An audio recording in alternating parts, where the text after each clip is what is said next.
So we do have familiar people over here, and I'm so glad that you guys are joining in for the sessions. I hope you are liking them, and I'm so happy that you people are turning out every day and you are, coming up and attending these sessions. It's a great motivation for me as well. Also, today's topic is interpersonal relationships, and that is where we are going to take up a whole spectrum of relationships that we are going to talk about. It is not just going to be like a romantic relationship, not just taking to family relationships or work life relationships, but we'll try to cover the whole spectrum. Interpersonal relationship basically means that we have a relationship with someone else, like any kind of relationship that we might be in. So, for example, if I'm at work and I have a professional relationship with my colleagues, and when I am at home, I have that family relationship with my family and everyone. And when I'm in a relationship, like a romantic relationship, I have a boyfriend in case. So that is where I'm involved in a romantic relationship. So there are two terms that I would like you to know. There is one term called interpersonal, and the other term is called intrapersonal. So where we talk about inter, I-N-T-E-R, remember that E refers to external. Okay, that's external, external of your side, out of your own body. So that is where we refer to the relationships that we have in our life. And when we talk about intrapersonal relationships, which is INTRA, that is intrapersonal relationships. That means that what kind of relationship we have with ourselves. It's just about me understanding myself and what kind of relationship I have with myself. So looking inside into that. Can we please switch to the next slide, Shreya?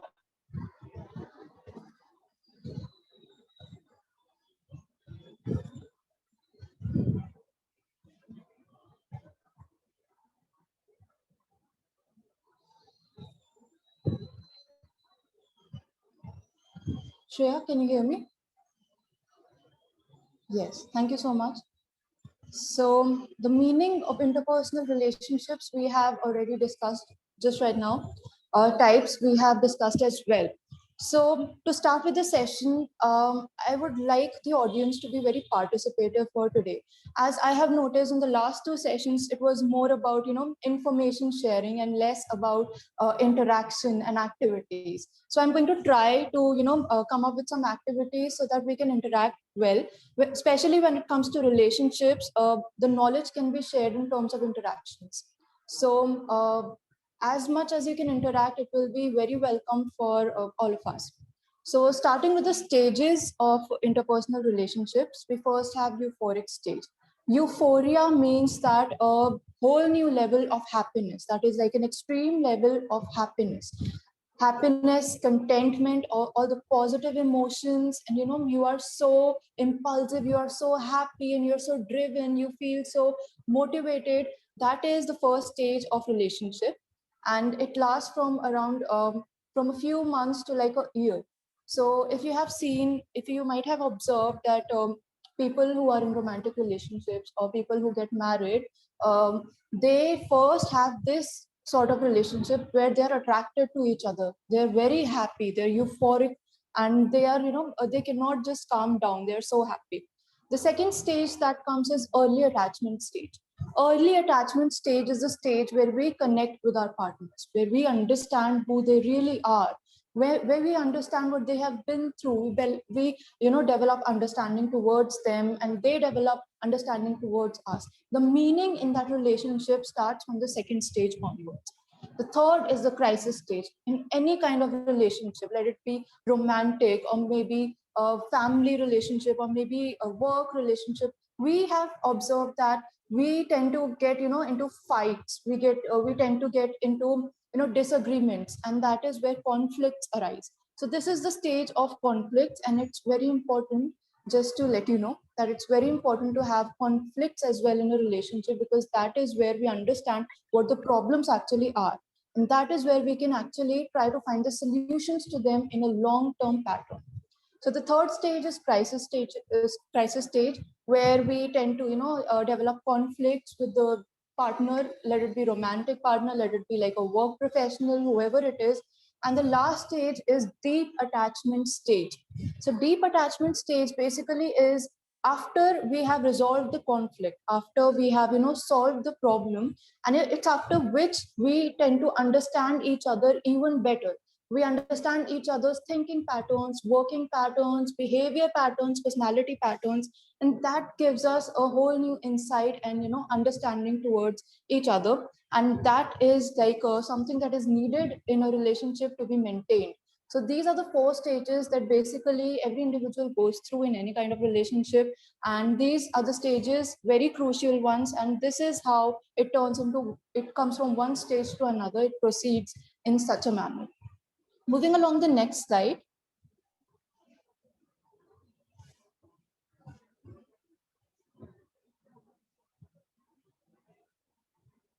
I have an activity for you guys. So I want you all to be super attentive for now and listen to what I'm saying. Okay. So we have approximately 52 participants and we are going to interact through the chat box. So yes, Shreya, I'm going to need you over here as well. So we are going to interact through the chat box, all the participants, and let's have this activity now. I am going to ask you, I'm going to give you all 10 seconds, okay? And within that 10 seconds, start only when I ask you to start. I'm going to ask you to observe the surroundings and observe count all the objects around you that are circular.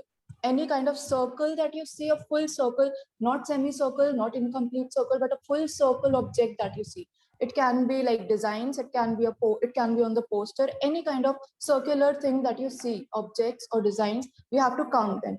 In the end, I'll give you 10 seconds time, and in the end, we'll see who has the highest score. And your time starts now.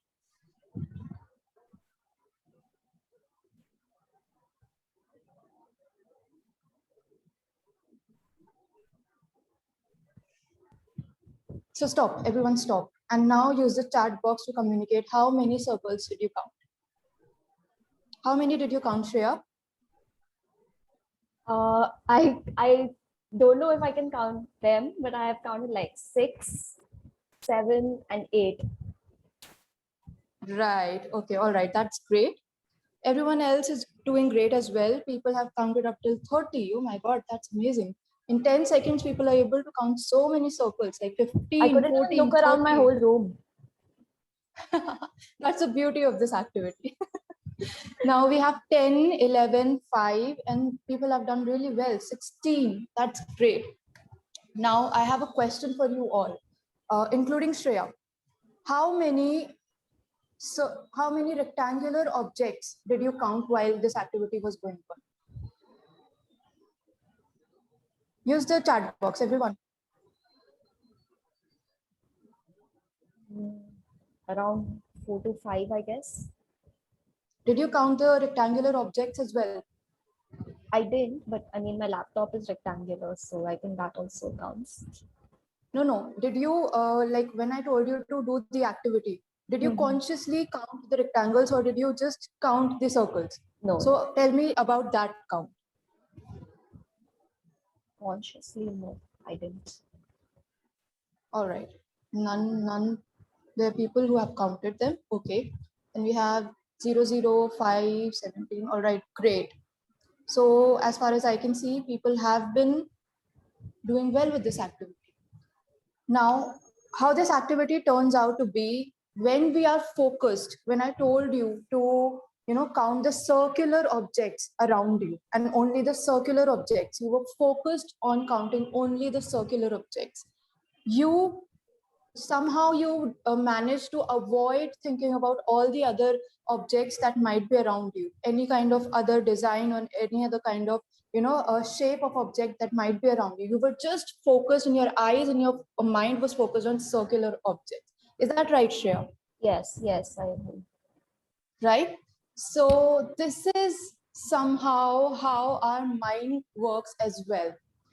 These, I would like to call them biases. I would like to call them filters. We all have these biases and filters on our mind. We tend to think in a pattern. I think in a different pattern. Shreya thinks in a different pattern. We all think in a very different pattern.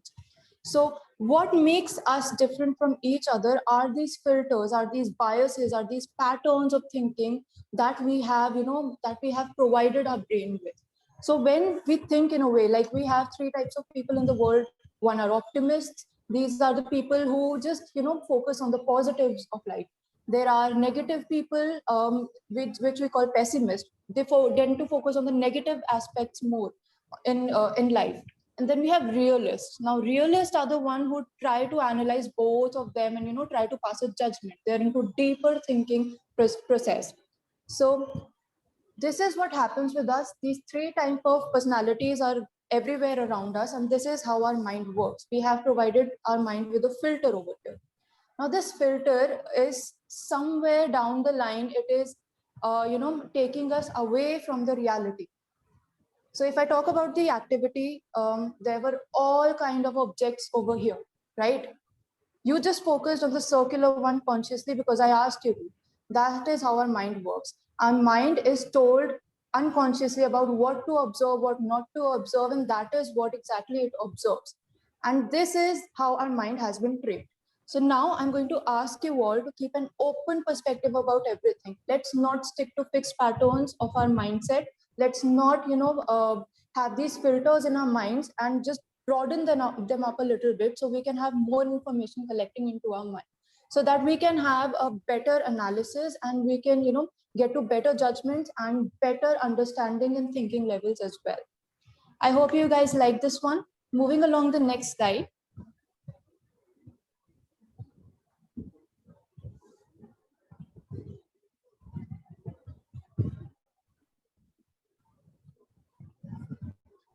Are the structures of interpersonal relationships. So there are three basic structures of interpersonal relationships. This is how the interpersonal relationships are formed and termed. The first one is verbal communication. Verbal communication means the effective use of words. These can be spoken, these can be written, but whatever is related with words, using words, that is what we call verbal communication. For example, right now I'm communicating with you in English and I'm forming words and sentences, and that is how I'm communicating with you. This is verbal communication. Now we have non-verbal communication. Non-verbal communication means that effective use of voice, body, language, facial expressions, and actions. Everything that is not related to words, okay, and we are showcasing while we are communicating, that is our non-verbal communication. So for example, I'm using my hands, I'm using my body, I'm tilting a little, I'm using my eye movement to communicate with you, I'm using with my hands and my body, and I'm also kind of manipulating the tone as well. So these are all the non-verbal communication that we all are have as a basis of communication. Now the third component of interpersonal relationships is relationship management. Now I'm going to start with a concept over here. This is something that we have already discussed in our previous sessions, but for all those people who are new over here, I'm going to repeat it again. So our mind, our psychology works in a pattern. So we first have thoughts, okay? Something triggered those thoughts. Anything that is coming up first from the environment are our thoughts, okay? The thoughts lead to emotions. For example, if I've been told that I'm not a good person, so I will start thinking about it. That was a trigger, leave it alone. What will happen to me is that the thoughts will start automatically. Negative thoughts will start. Am I really not a good person? Why was that person saying that I'm not a good person? Have I not been a good person to that person? And why would I have done this? I have done that. And my thoughts will start automatically. Now, what they will lead to are emotions. They're going to lead to negative emotions because this is an example of a negative, situation. So negative emotions will come up. I will start doubting myself. Maybe I will start looking at myself in a very negative perspective. And then after that, a behavior is an outcome of thoughts and emotions that will come out. What kind of behaviors can come out from a negative situation? Obviously negative ones. So either I'm going to accept what the person said and I'm going to maybe get against myself, maybe feel not so good about myself, start feeling negative about myself. Maybe I am getting frustrated now and I want to just leave home. These are the behaviors that are happening. So, and there are a lot of behaviors that I can, engage in. For example, I'm feeling frustrated. Maybe I want to fight with someone, and I'm depressed. I want to cry. I'm sad, and I want to, I want to isolate myself. On the other hand, if I cannot accept what the person has said, I will go and confront them. Maybe I'll fight with them. These are the behaviors that are outcomes of thoughts and emotions. Now, these three components, they sum up to our interpersonal relationships. So these are the three components around which all of our relationships, no matter who that person is in your life, your whole life is revolving around these three components that we are going to work on. First is verbal communication, how we communicate. The second is non-verbal communication, the other factors that we need to keep in our mind while we are communicating. And the third thing is relationship management. Getting to that is, I'm going to be getting to that in the next slide. Please switch to the next slide, Shreya.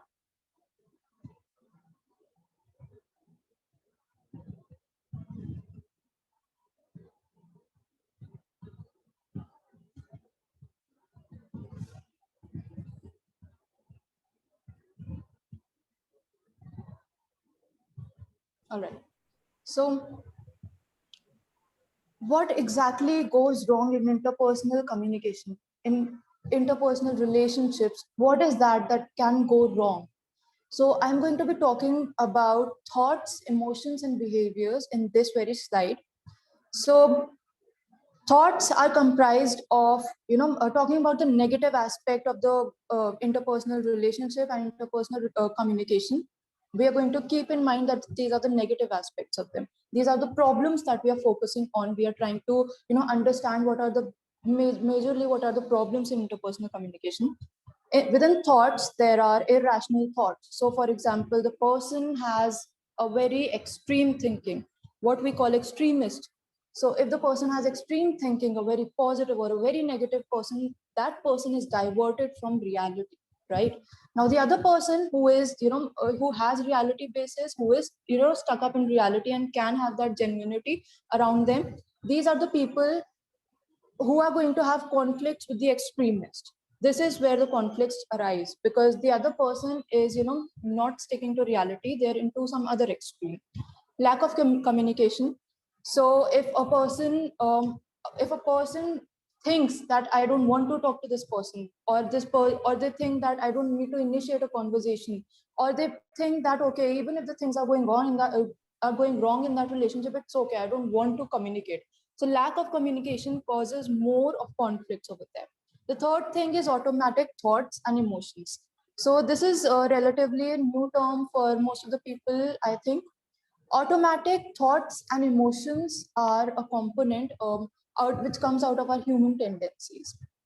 Something happened, there was just a trigger, and all of a sudden my thoughts have started automatically. Like the example I just gave you before, if a person was, telling me that I'm not a good person, my thoughts started automatically, and I started feeling those emotions automatically. These are our automatic thoughts and emotions. This is something that we need to work on. These automatic thoughts and emotions can be highly negative, can be highly positive, but what we need throughout is to stick with reality. Okay. Now we have different perceptions. If there are two people, they have different perceptions, conflicting thoughts, their relationship is going to face a lot of problems over there. So to have those differing perceptions and, lack of communication and everything, this is going to only make things worse. Talking about unrealistic expectations, this is dependent upon our thoughts. So if I have a partner and I'm having unrealistic expectations for them and I'm not even communicating them, so that is going to lead to a lot more problems. I have expectations that they might never be able to fulfill, because they are very unrealistic. That is going to lead to a lot of conflicts. We have emotions. Thoughts lead to emotions, and emotions. So in emotions, what goes wrong is that we have emotional thinking. We are not having a rational thinking approach. Rather, we have an emotional thinking approach. So, Shreya, could you mute the participants? It's causing a little bit disturbance. Thank you so much. So, talking about emotions, emotional thinking. So, when we are not, having a rational approach towards thinking, when we are not sticking to reality, rather we have a different extreme. So, for example, something happened and I have taken the whole conversation in a negative extreme. I'm thinking emotionally, all those emotions are coming up, and I'm feeling even more, overwhelmed with those emotions, and those negative feelings are building up even more over there. Lack of empathy. If I don't empathy, let me introduce the topic with you. Empathy means that understanding the other person, understanding them from their own perspective, not from our perspective, but from their own perspective. This is like the extreme level of understanding someone, and like stepping in someone's shoes to understand them. So like you are you are trying to understand that person in their own situation, with their own thought patterns, with their own personality, not judging with your perspective. That is something we call empathy. So if you empathize with the person you are in that any kind of relationship with, so you will realize that things will get smoother. But problems are created when there's lack of empathy. People are not understanding each other, people are not understanding where they're coming from, each other are coming from, what have they gone through and what they might be going through. They just have one directional approach. I know what I've gone through and I am shouting at you, I'm attacking you because I know what I'm going through and I've been feeling, not understanding the second person. This is lack of empathy.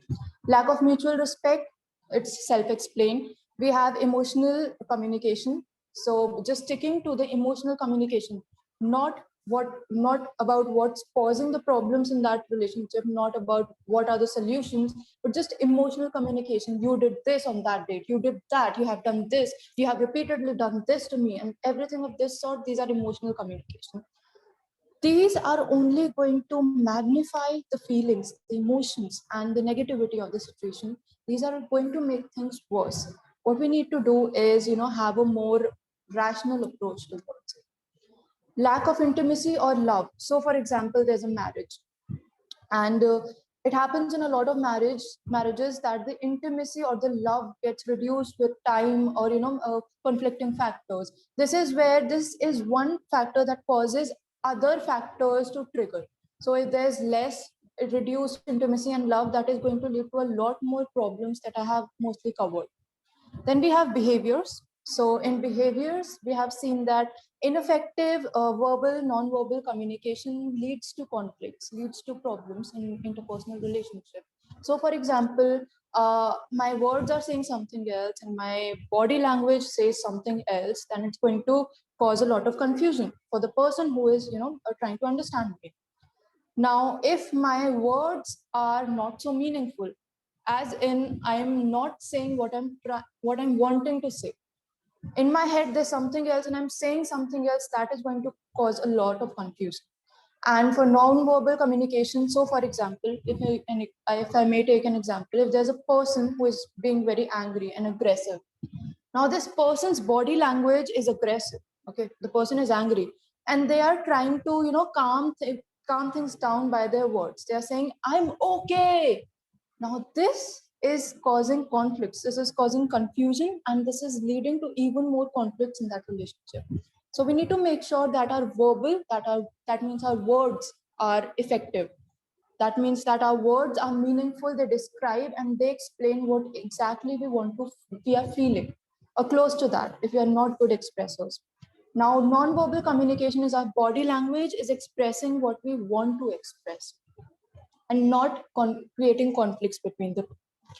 Now, inappropriate speech, choice of words, tone, and body language. So, I have covered this already. Constantly being defensive or attacking. So, for the people who might have not understood the terms, defensive means that we are, there's a heated up argument, there's a sort of heat, there's this negative situation, and that person is, being defensive towards, they're defending their integrity, they're defending their self concept. So if the other person is saying you always keep doing that, so I am saying I never do that. You are wrong. You are you are just putting allegations on me. I never do that. I always do this for you, and you never try to even focus on that. So this is me being defensive. Now the other person who was saying that you always do this, you always do that. Now that person is attacking. That person is becoming more attacking in their approach. And me sitting here and just the example that I gave, I'm being more defensive. Attacking and defensive behaviors are not going to help because they don't lead to conflict resolution. They don't lead to solutions. They don't lead to coming up with solutions of the problem and trying to maintain that relationship. Rather, they switch on and activate our defense mechanisms even more. They switch on our egos, and we tend to diverge in different directions. Talking about poor listening skills, it is very important in every kind of relationship to have good listening skills, to know what they're saying, to be mindful towards it. Mindful means being aware and being focused, to focus on what they're saying, to focus on what they're trying to say when they're not even expressing it through words, maybe body language, being observant towards that, to focus on what they are saying and focus on my listening skills will improve the relationships, because that is the chance where I will get to understand the individual better. Let it be at job, or may it be at home, or may it be in my romantic relationship, it's very important to have listening skills and to develop them. So in case you have great and good listening skills, you are like on the long run, you are on a great way. And if you don't have you don't have very good listening skills, it's okay. Most of us don't, we are not aware of it, and we will try to develop that. We will try to focus on less talking and more listening first, and then we will try to focus on the non-verbal aspects as well, not only just the words. And this is like a step-by-step procedure. Talking about problem avoiding approach. So it generally happens that when there's a negative situation, maybe a heated up argument, maybe a fight, maybe any kind of violence, the people, they diverge away. They avoid talking about it ever. They don't talk about it like ever. For that very moment, it was maybe important to diverge from that situation, otherwise it would have become worse. But it is important to come back when you're calmed down, and it is important to talk about the problem, because the problem stayed there were no solutions found to that, and that problem, if that problem is not resolved, it's going to repeat. And that is something you will not be able to handle because you didn't handle it well in the first place.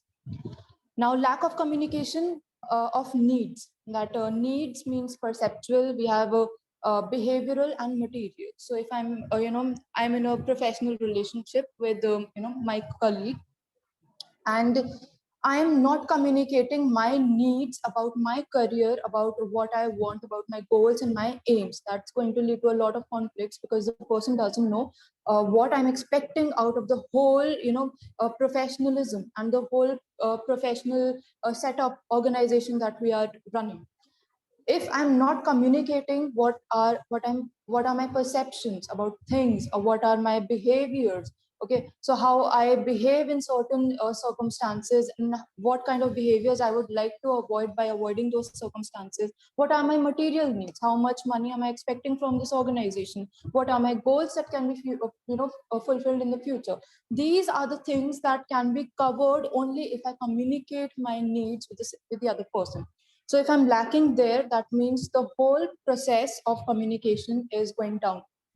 Moving along the next slide.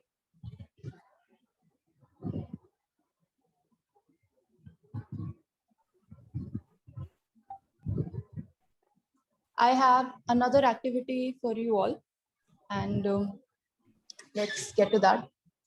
So, Shreya, can you see the bottle over here? Yes, but it's not completely visible. Okay.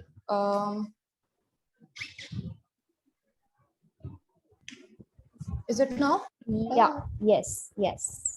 So my bottle is leaking. So it's over here. Okay. Can you see it? Yes, I can. So while the bottle is, set in an actual basis, how it should be, how can I drink water from this one? Open the cap and drink it. Right. And now that I have put this bottle upside down, okay, without turning it around, how can I drink water from it? Everybody, participants, participate. How can I drink water from this bottle as it's kept, upside down without moving it? Like, it's difficult. It will not happen. Right. It's very difficult to, find a solution to this thing as the whole water is coming down, like the energy is building up over here. This is the tension where the bottle is, the water is accumulated. And yes, you have to turn the bottle, otherwise you can't. Use a straw. So if I open the cap, the whole water, the whole load of water will come on my face. How can I use a straw in that case? So let's get to the conclusion of this activity. Now, take this bottle, which is kept upright right now, as your calm emotions, like in the real state, like in the genuine state, like right now. These are your calm emotions. And these, when they're turned upside down, when they're not natural, rather they are, they're in a rush, I can say. This is a buildup of negative emotions. Okay. The buildup of negative emotions is not going to solve your problems. That is the whole point of this activity, that it's not going to solve your problems. We will have to turn it upside down. That means no matter what kind of a negative situation we are in, no matter what we are feeling, we have to calm ourselves down. We have to find ways to that. And that is only where the problem can be solved. And not by, being more aggressive. We tend to do that a lot in our daily lives when we are being a little stirred up, a little triggered, and we have those negative emotions. We become more aggressive towards the other person. So what can we do is that, what we tend to do is that we fight even more. We become even more aggressive. We come up with worse comebacks, and we become aggressive in our behaviors as well. We are shouting, trying to dominate, and that is not leading to anything good. That is only worsening the condition. That is not leading to any solutions, right? So this is, remember this thing whenever the next time you get angry, or next time you're having that rush of negative emotions, remember that an upside down bottle cannot help you. So you have to calm yourself down. Calming down techniques we have covered in the last two sessions. I'm going to cover a little bit of them when it sticks to our topic, that is interpersonal communication and interpersonal relationships. So I hope you liked all of these activities. Moving along the next slide. Thank you. Moving along the next slide.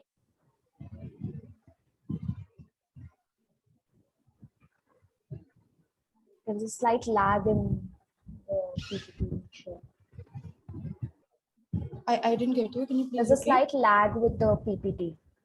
That's why it's taking time. So sorry about that. Okay, no problem. No problem with that. It's okay. So now these are the techniques that we are going to stick to. We have understood enough about interpersonal communication and interpersonal relationships and the problems encountered in them. And now we are going to learn the techniques of how to find solutions to those problems that we encounter in our day-to-day lives. So the first thing, the chart that I discussed before, thoughts lead to emotions, and emotions lead to behaviors, and behaviors again lead to thoughts. This is a cycle. So when I'm behaving in a very negative manner, it's not that my thoughts have stopped or my emotions have stopped.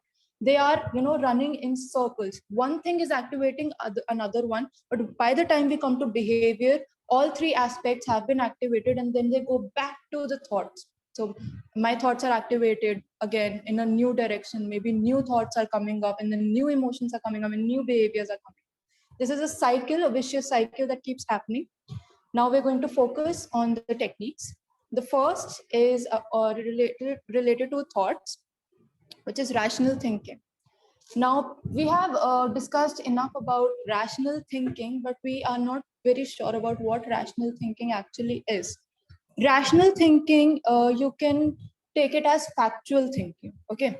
So whenever you can, you can back up your own thoughts and your own statements with facts, that is where you can say that you are having a rational approach towards thinking. And whenever you are having those emotions, those thoughts, and those statements that diverge away from facts, that is emotional thinking, emotional thoughts. Okay. I hope this is a little bit understood now. We stick to rational thinking approach. We stick to what is, there in the environment, that is actually there, and not what our mind is creating. We are sticking to reality basis, reality where reality is taking us, and not our emotions which are diverging us from reality. So we are not getting diverged away with our emotions, rather we are sticking with reality. This is a choice that we are making. The second is identify automatic thoughts. Everyone have their own thinking patterns. Everybody has their own personality patterns and thinking patterns. Everyone has these, automatic thoughts that, trigger and they initiate in negative circumstances. So it's very important to understand what can be these negative, not negative, what can be these automatic thoughts. For some people, it can be like, if a person said something good about them, they will go on rushing about it. Oh my God, I'm such a brilliant person. They said this, I'm happy, and all of these things. I have done this. I remember I helped this person. These are the automatic thoughts that are developing, and along with them, the feelings of happiness are developing. Need to come back to reality. And when we take a negative example of this, so let's take a fight as an example that we have been using throughout the session today. So if in a fight a person has criticized me, then the automatic thoughts have starting from ranging from that person hates me, that person always, they were always jealous of me, they don't like me, and they're turning out behaving in these ways because they don't have problem with the things that I'm doing with my actions. They have problems with me, and I don't understand. These are an automatic negative thoughts. We identify them, and when we identify them is only when we will be able to find solutions to them. Downward arrow technique. I want you all to focus on these techniques. These are like amazing techniques, and these are going to require a lot of focus for a few minutes in this session. Put on your full focus for now. Like I said about the perception thing, focus on this one. Downward arrow technique is basically, for example, I've had a thought in my mind.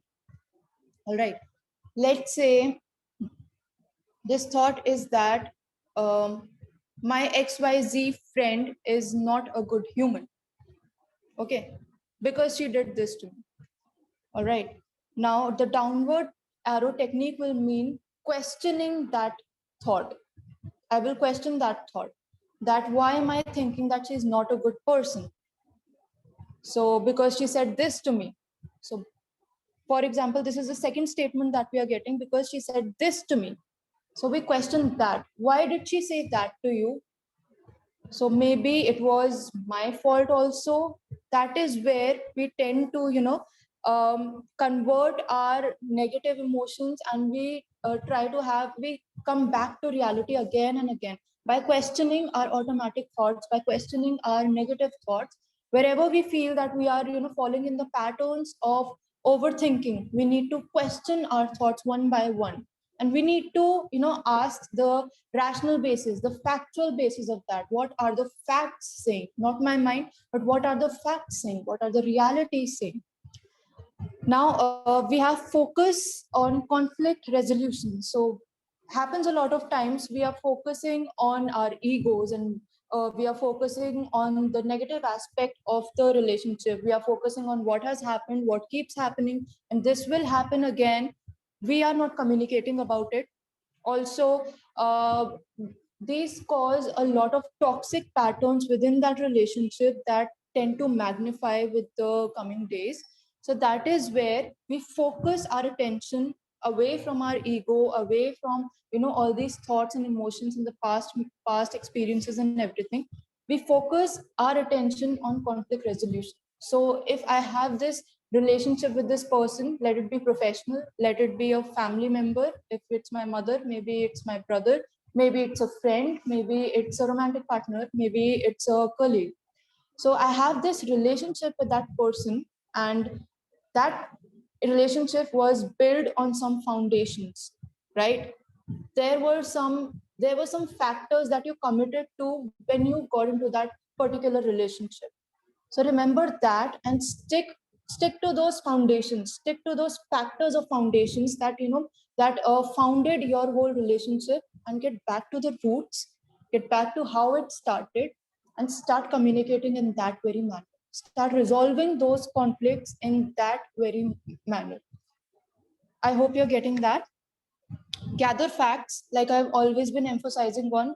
Our emotions, our overthinking, our anxiety, our mind tends to take us away from reality. What we have to do is that we understand that when our mind does that, it does that naturally, but when it does that, we suffer a lot. So to minimize that suffering, we want to bring it back to reality again and again, until it becomes a practice, until it becomes a habit, and it's happening automatically. So I hope you got the whole process of thoughts. Now coming to behaviors, assertive communication. Assertive communication means that we are communicating in a way that is very beneficial. So for example, I want to communicate a few points. I will not use a negative language. I will not use, I will not use derogatory words. I will not use a very awkward pitch or inappropriate pitch. I will not use my body language inappropriately. Rather, I will stick to a very rational approach that, okay, I want this in a relationship, and this has not been met. So how can we meet with these things? It's as simple as that. So when we are in a fight, there are conflicts happening. There are conflicts of perceptions, there are conflicts of personalities. We know our mind is activated at that very moment, and we know that our mind might be able to, if the fight is not on the other extreme level of emotional fight, maybe our mind can come up with some solutions. Maybe we can sit with that person at that very moment, or later on come back to that person and talk about it. Like, these are the problems. It's not you and me are not the problem, but these are the problems that are arising. So we don't have to suffer for that. Rather, we can solve the problems together. So if you want to, let's get started with it. And if you don't want to, I would like to know why. So to understand what went wrong and where I can improve. So to get you back into that mode of let's solve the problem. Now, avoid blaming behaviors. Blaming behaviors are another thing that diverge us away from problem solving, and it does not help us in any way. Blaming the other person is only going to impact the relation negatively even more. So we have to avoid blaming behaviors, not putting the blame on others, not being blamed, and avoid just blaming behaviors. Mindfulness of speech and tone. So what am I saying, what my words mean, the words that are coming out of my mouth, what are their meaning? Okay, sometimes it happens that we are unconsciously speaking and we are not aware of what's coming out of our mouths. This generally happens in emotional situations. Whenever our emotions are struck, we tend to talk through our unconscious and not at our conscious levels. So we need to come back to conscious. What am I saying? We need to stop there and take a deep breath. That is, as soon as you take a deep breath, your consciousness, your awareness has initiated. And while you are just talking in a flow, and you keep talking away, that is where the unconscious mind is doing the communication, is doing the talking. So we need to be conscious about these things. We need to be aware about what am I saying, and what are those words causing, how they are causing impact on the other person. Being mindful of that speech and that tone as well. Mindfulness of body language, being aware of what my body is representing. If my body is representing something very different from what my words are, even if I've controlled my words and my body language is going against it, that is still going to cause problems, that is still going to lead to conflicts and no solutions. So we stick to mindfulness when it comes to our speech and to our body language. Then we use active listening as a tool. So how can we use active listening as a tool? Like I've said, that when we keep talking, we are not listening, we are not, we are not being aware of other person's perspectives and their needs and what they are wanting, how, what are they even thinking about. We are just stuck up, and we are just obsessed with our own thinking in mind and emotions and behavior patterns, and that is going to worsen the fights, because we are not thinking about the other person. While we are not alone in the fight, there are two people, so both of them need to be involved, right? When they are involved, it's important to notice and be active, active when it comes to sensations, and towards the other person, to be noticing, observing the person, to be listening to that person, to be understanding, empathizing with that person, where they're coming from. I remember that this happened in their past, and this is the trauma out of them speaking. This is them not shouting at me, this is them crying because this particular experience happened in the past. As soon as you start with your active listening and your active thinking approach, rational thinking approach, and empathizing, that is where half of your problems will they will reduce down by half. So the last thing we have in behaviors is create and maintain healthy boundaries. So infrequently in the recent times, we have observed that there have been a lot of conversations about boundaries and healthy boundaries. A lot of people have come up with questions that why do we need boundaries in like every relationship? A marital relationship does not need boundaries, which is very wrong. Every kind of relationship in this world needs to have healthy boundaries set. So no matter what kind of a relationship that is, where there is a relationship, there needs to be a boundary.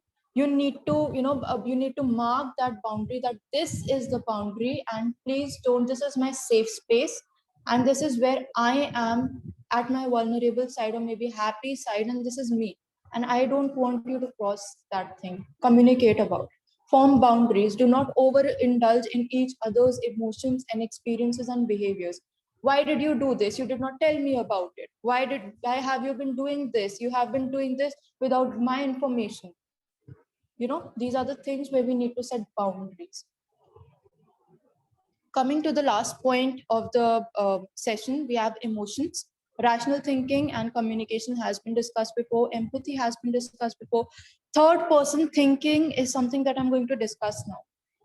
So when it happens that you're trapped in a situation where there are two people and they're conflicting, okay, so if I think just from my mind, just from my side, then it's going to lead to conflicts because I'm not understanding the other person, like the person does not exist in front of me. If I'm thinking just from the second perspective, which is like, it does not happen very frequently, it is quite rare, but if this happens, so if that happens, then I'm ignoring myself, I'm ignoring my needs and my emotions and thoughts, which is again, if I'm thinking from their perspective, then I'm completely wrong, right? Which is not going to lead to solutions. Third person thinking is that, imagine that you both are not in the fight, you both are not in that conflicting scenario, rather there's a third person over there, and they are observing you, and they are understanding the whole situation, they are understanding where you are coming from, where the other person is coming from, what is happening in your both minds, and why you are indulging in such behaviors. When you do that, when you think from a third person's perspective, is when you are able to understand the whole situation, what exactly went wrong over there. The problem is not you, the problem is not the other person, I'm repeating again, it's the problem, it's the conflicts that are happening, and we need to solve that. We cannot abandon the other person because of the conflicts that are happening in them. We can find solutions to them. So think from a third perspective approach, so that you are able to gain understanding, a better understanding about the whole situation, both parties perspective and psychology and uh, behavioral mechanisms, emotions, and that is where you will build up understanding towards relationships even better. Temporary avoidance, I have talked about this. So if there's a conflicting fight and there's a toll of negative emotions, and you think that right now I cannot find a solution to that, I need to move away from this person right now, otherwise things will get worse. you can take that time out. You can take that temporary avoidance, as a tool. But the important factor is that you come back to it when you are calmed down, when the bottle is, in the right position again straight again, and that is when you will communicate about what happened, what went wrong, and how can we solve that. How can the conflicts be reduced, or how can we come up with new solutions. So this is how communication, this is how interpersonal relationships actually work in the real sense. And now, since this is the end of the session, I am going to ask the participants to use the chat box and communicate their. Okay, so I have one more thing. I have one more slide, right, Shreya? I have one more slide in the end. I think yes, ma'am.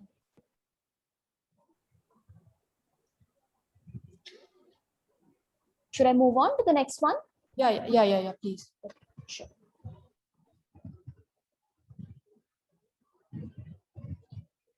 So we talked about triggers, that we are going to be discussing triggers in this session. What is triggering us? What are the factors that are triggering our mind and our emotions? What are those weaknesses where when we are being touched, that is where we blast off. So we are going to go back to the slide 5 and identify our problems and the cause that are the causing factors to that. I told you that we are going to be figuring out our own triggers. But after the whole session, like right now, I want you all to be, more understanding towards your own self, because that is a practice that is going to lead you a long way in life. So I want you all to, figure out your own negative points and triggers and communicate through the chat box so that we can find conclusion and we can find solutions to that. Please move to the 5th slide, Shreya.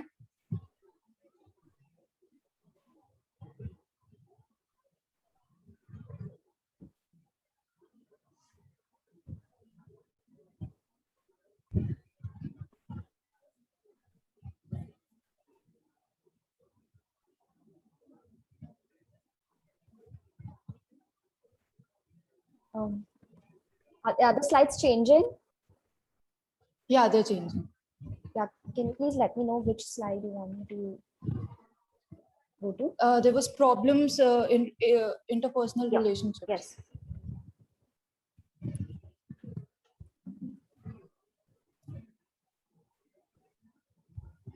Here it is.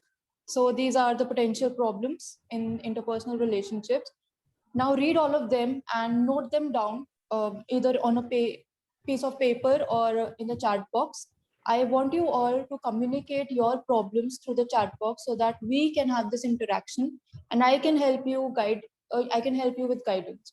So let's do that.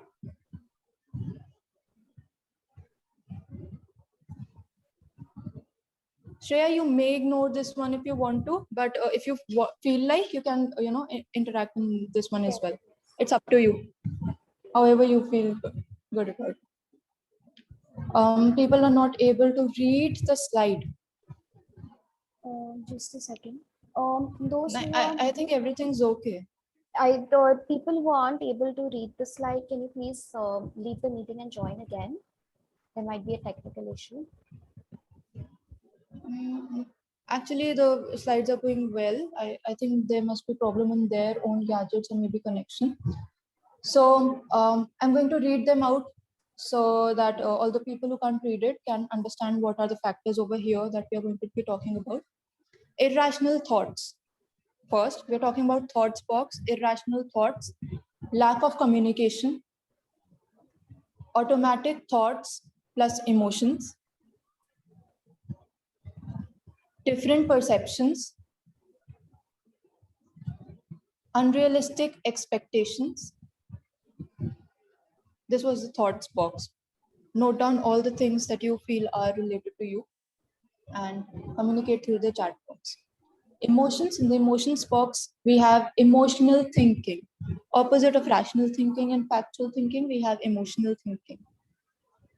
Then we have blaming with load of past.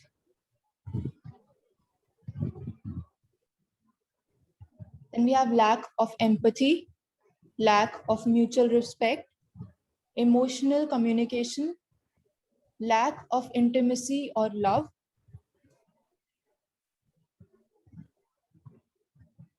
Then in the behaviors box, we have ineffective verbal and non-verbal communication, like as in you are not able to communicate well. Inappropriate speech, inappropriate choice of words, that is wrong choice of words, wrong tone, wrong body language, presentation. Constantly being defensive or attacking. Poor listening skills. Problem avoiding approach, that is escaping from the problem rather than solving the problem. Lack of communication of needs. What are your needs as a person? Your emotional needs, your behavioral needs, your material needs.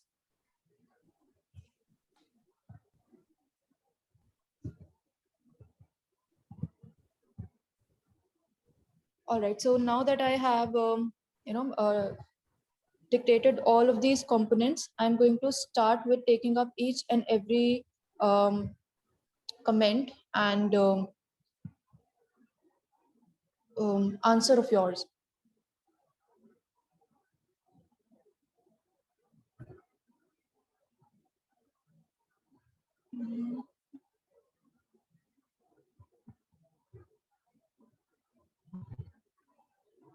Okay, so where are we? Okay, so emotional thinking, irrational thoughts, and emotional communication. When we talk about emotional thinking, irrational thoughts, and emotional communication, that means your mind is diverging you in an extreme, in an extreme negative situation. Your mind is being threatened now and then, and that is where the emotions are stirred up. So these are basically the prominent symptoms of anxiety. Anxiety, from what I'm getting, there's a little bit of anxiety within you, and that is creating the problems in the relationships. So when you are thinking emotionally, you're having those irrational thoughts, and you're having that emotional communication, you're diverging from reality basis. Now, all the for anxiety, all the techniques that we have covered in the last two sessions, stick to that. Make a routine and stick with grounding techniques. Stick with deep breathing. Stick with mindfulness. Stick with thought journal and everything. And within weeks, you will see that all of these three, four components that you have typed over here, they're going to change eventually. So this was the first person. Now, sometimes it happens that some past negative events triggers or recalled in some situations and lack of communication. So sometimes it happens that a past negative event has triggered. Okay, so it has come up in your mind. Maybe there's a flashback. Maybe there was something related to it in the present moment, and it led you back into thinking about that past moment, which was not very good, sort of a traumatic experience. And there is lack of communication between you and the other person. So when this is happening, it's happening, the things that are coming from your past into your present is because those things in the past have not been resolved. That means they have not been accepted well. That means that you are not at peace with the things that have happened before. Vent it out through your system. This is unconscious thinking. This is your past that keeps coming up back again. So vent it out. We have discussed venting out techniques in the last two sessions. Keep writing it, a form of catharsis. Maybe you want to talk to someone about it, keep going and without being interrupted. You can have other venting out methods as well, like we have mentioned in the sessions before. Then we have irrational thoughts, automatic thoughts, emotional thinking, defensive, lack of communication of needs. Okay, so all of this also sums up to symptoms of anxiety. Anxiety is causing without inside of you, and this is leading to all of this imbalanced system in your mind and body. This is where you need to understand that your anxiety is trying to take you away from the reality. The only way to solve your problems is sticking to the reality, taking your mind back to reality every now and then, using deep breathing, using your sense organs, using facts, using your rational thinking. So stick to reality, and a lot of your anxiety can be calmed down by just sticking to reality with devotion, that you want to stick to reality. मैं पापा के अंडे के साथ खाऊंगा अंडा बचा पापा Shreya, just unmute the mics of everyone. एक रोटी People have irrational thoughts. Again, irrational thoughts are coming in your mind. I will tell you the psychology of irrational thoughts. What happens?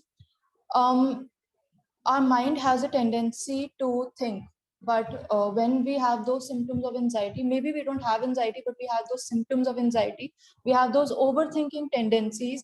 Our mind gets trained in a way, gets habitual of overworking, that is overthinking. Now our mind does not know which direction to go into with the overthinking, so it goes into the negative side, that is irrational thoughts. It starts producing thoughts of its own with the no factual basis. It starts assuming things, it starts making imagining scenarios, and this is all starting to happen with with that component of overthinking. So we need to cut it down with the techniques that I have mentioned before. Try to do that. People have problem with tone. Okay, so if your problem is only tone, so I think that's not a very big problem. Maybe I'm wrong, but maybe you have aggression problems. So if you are not wanting anything to go wrong, but your tone is high, either it is something that is coming naturally, your tone is naturally a little high and that is being misinterpreted, or maybe you have a little bit of aggressive tendencies inside you that are coming up on the surface again and again. So work on these things, and if it is not any of these two, please type in the chat box what it is. My major problem is that I am a naturopath, so wish everyone to cook, eat and have homemade, half-cooked and raw food most of the time, which is not liked by all. Okay, I understand. This is a problem that a lot of people face in their daily lives. This is coming from difference of perspectives. Also, the difference of childhood patterns and the patterns that you have lived in. So, for example, you have lived in an environment that encourages you and motivates you to have a healthy lifestyle, to stick to healthy meals. And the other person that you are having conflicts with, the person has not been raised in the same environment.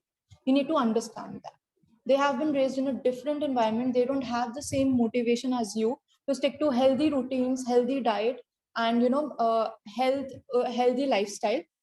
So what you can do is communicate these things. You don't need to sacrifice your own living style. They don't need to do it as well. Just come up with a plan, communicate about it and come up with a plan. So half of the time, like for example, you can choose days out of 7 days in a week. You can choose days where you can stick to healthy food and healthy routines, like 5 days maybe, and 2 days are going to be according to them. This is how both the parties will be happy and satisfied, and this is a solution that you can implement just by communicating with the other person. Can you please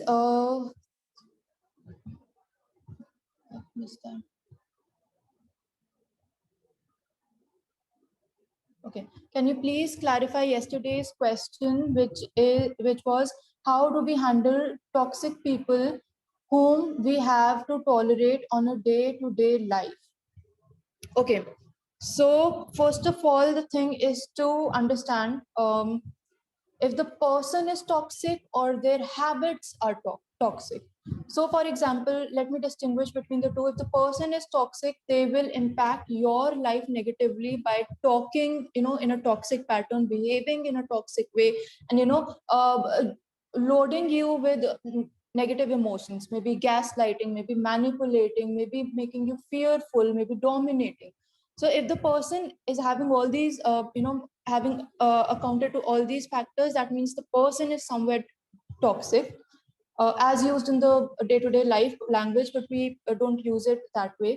And if the habits are toxic, so for example, the person, you have a good bonding with the person, the thoughts are right, the personality fits, the emotions are all right, but there are some habits and their behaviors that are toxic, that is something that you can work on. The other thing, if the person, if you think the person is toxic, it is better to, the best thing is to move away from them, because if that is a toxic person, and if that person is not listening to you, they don't have respect for you, they are not going to, stick to your terms, and they're not going to respect your thoughts and your choices, that is when you need to realize that no matter what you do, no matter what you try to do, the person is not going to respect that, is not going to accept those things, and not going to change. So if the person is listening, understands, so try to help them out with the toxic patterns by communicating. Communication is a great tool, as we have discussed in the session. And if the person is not, is not able to communicate with you, not able to understand your own needs and everything, not able to have that respect for you, it's better to get away from them, because one life is affected because of toxicity. We do not want someone else's life to be impacted with that toxicity as well. Let that person go to a mental health professional, maybe a psychiatrist, maybe a therapist, anyone that they feel like going to and have therapy. These the mental health experts are the only people that can help them, because they are willing to listen to them. Otherwise, I don't think they will want to listen to you.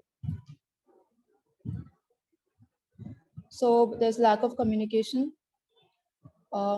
Okay, lack of communication, we have already discussed all the tools, how you can how you can work on that.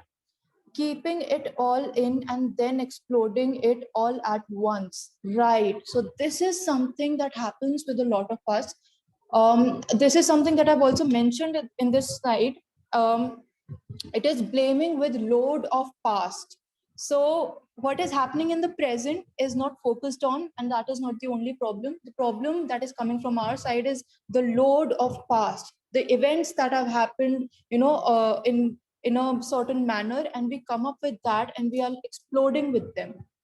So remember that this is not going to help you, and I hope and I think you realize that it's not helping you. That's why you have written on the chat box that's the problem. So what I'm going to tell you is to communicate one thing at a time. Do not let that bottle up. Do not have that as a load. Okay. You do not need to explode, because explosion happens when you have been bottling up all these thoughts and emotions.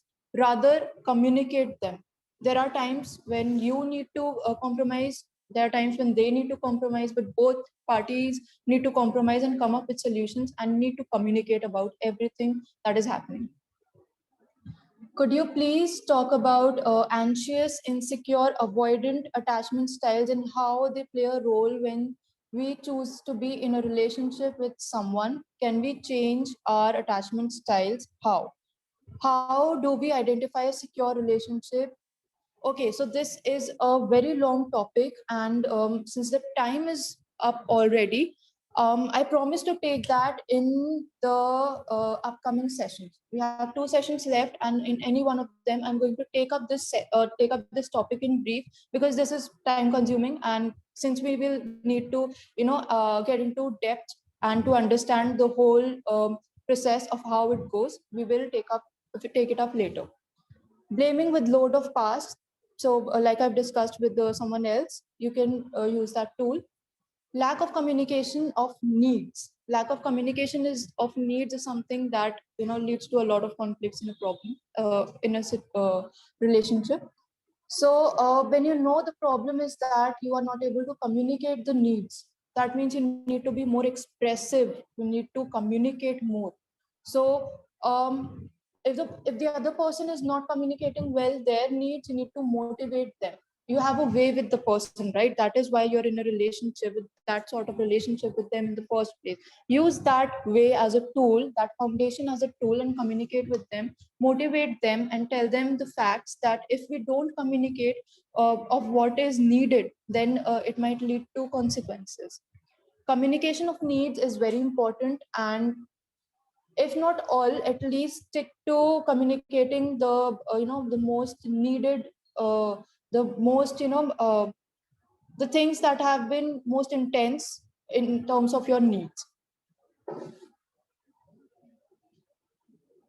uh,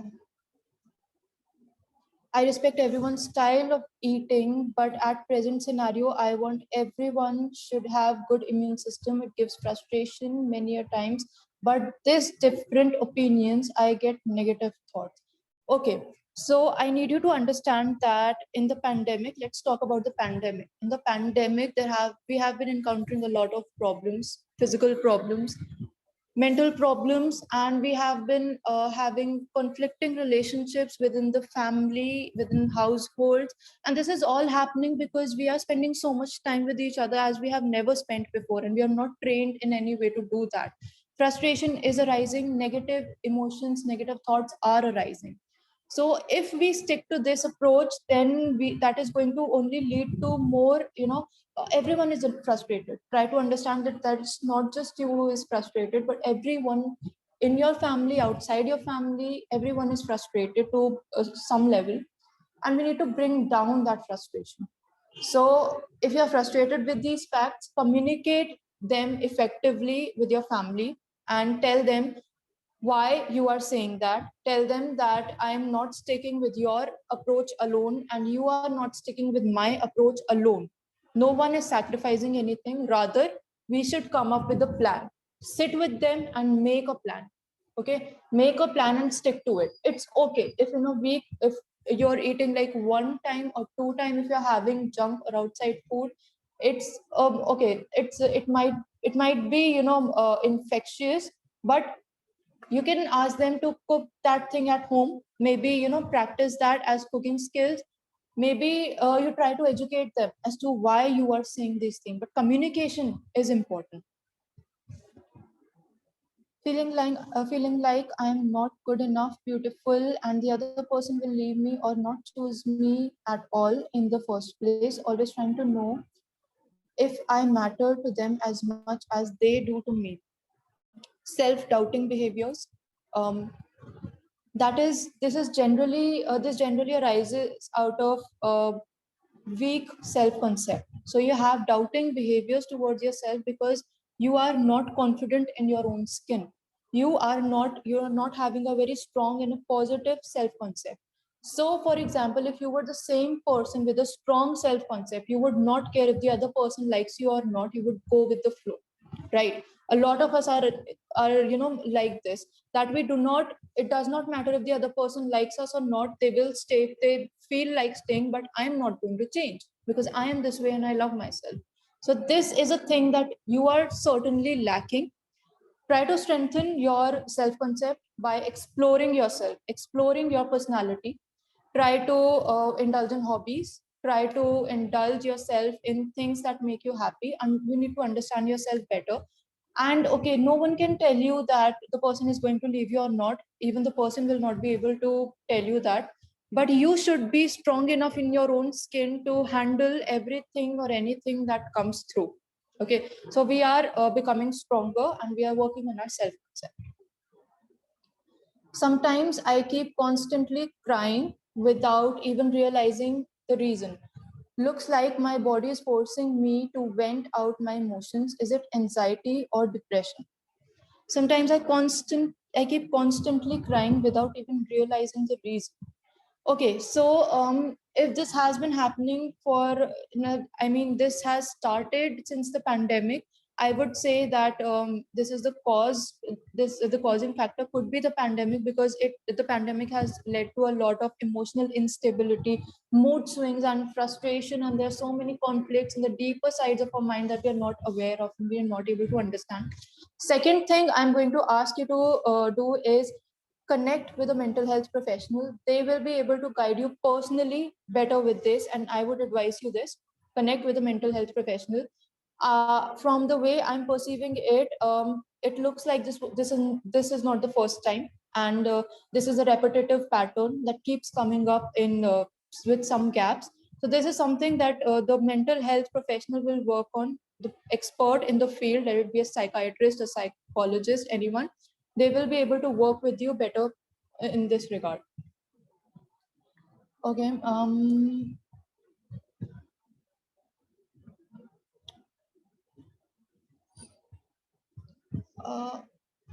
Do we have more questions now, or are these done? Ma'am, I think a few of them have also personally messaged you. Did you see those as well? Okay. Okay, I'll do that. Okay. So Ma'am, there's one. Soumya has asked a question. Okay, this one, right? I wanted to ask, should we Yes. give our partner, boyfriend, girlfriend a benefit of doubt if they're still actively hung up on their ex and struggling with their emotions? All right. So this is not a very healthy relationship, first of all. If they're still hung up on their ex, and if you are helping them, move on, this is not a good action plan, I must say, because you are somewhere down the line sacrificing your own mental health. You are suffering in your own ways, and this is leading to a lot of problems to them as well, as they have committed to you, I'm hoping, and they are not able to fulfill, they are not able to fulfill that commitment, as well as you are struggling with these emotions because they are hung up on their ex. If this is the problem, I would suggest you to not deal with it alone, or try to even, don't even be optimist about it, that things are going to come out beautifully, things are going to come out positive in my own way, and don't hold on to that hope, because things might not as well. There are two sides of a coin, right? But I would suggest you that if these things are happening, talk to someone experienced, maybe a mental health expert, maybe someone you both respect, maybe someone elderly.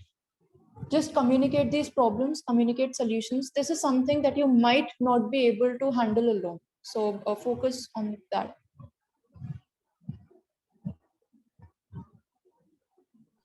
I think that is it. This already happened around a year and a half ago. Damage had been done, but wanted to know someone else should deal with it. Okay, so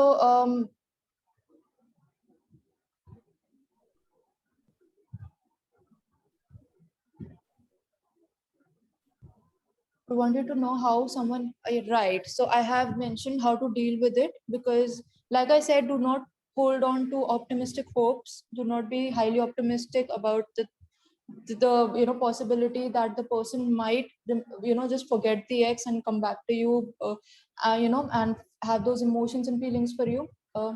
There's a possibility that they might not, and they might need their time. Everyone needs their own time to move on, right? It's important to give them that. I have a few questions in my personal. Okay, so I'll have to take out my phone for that. I don't think it's in your mobile, but I meant to say that they message you personally on Zoom itself.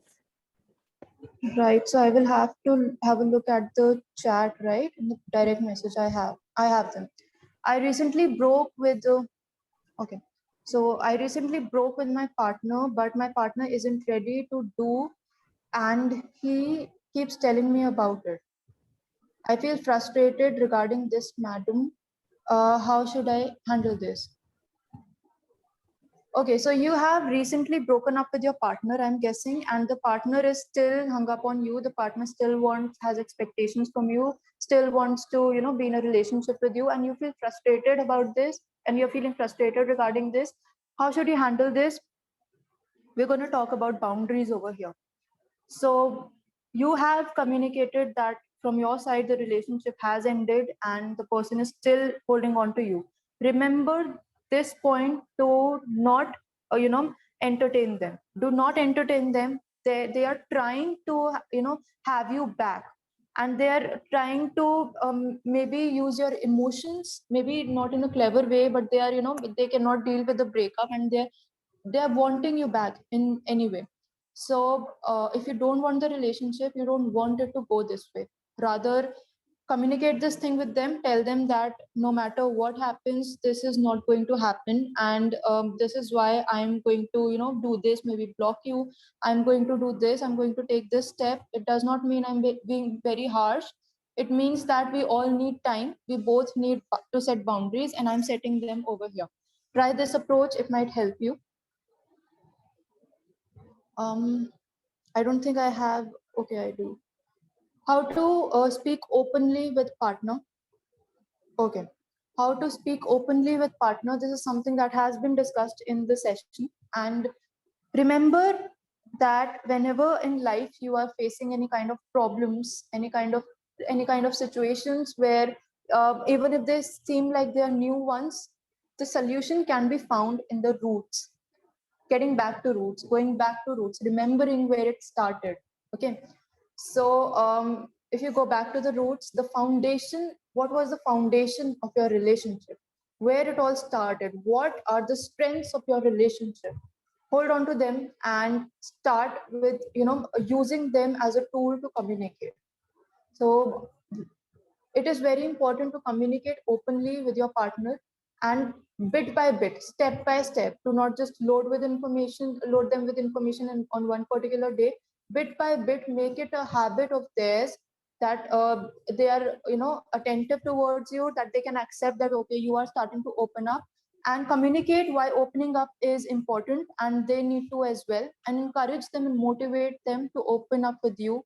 So if they are in a relationship with you, they are committed, right? So tell them how important it is for commitment, how important it is for the relationship to work. Talk facts with them. I think that's all. I don't have any other question. If I do, just send it again on the chat, so that if I missed any questions, I can retake them.